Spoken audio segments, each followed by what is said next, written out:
All right, customer complaint is the dryer's not heating. So let's check it out.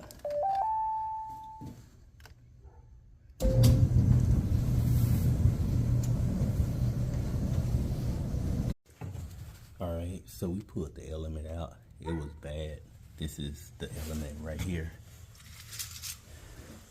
See if I can find the break. But yeah, we had a bad element. All right, so we found the break. It was right here. All right, so we got the new OEM element. So we're about to get ready to install it.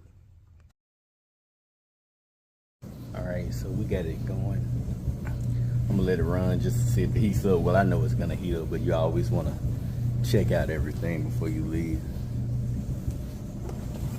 This is the old part right here. That's it. Yeah, it's heating up.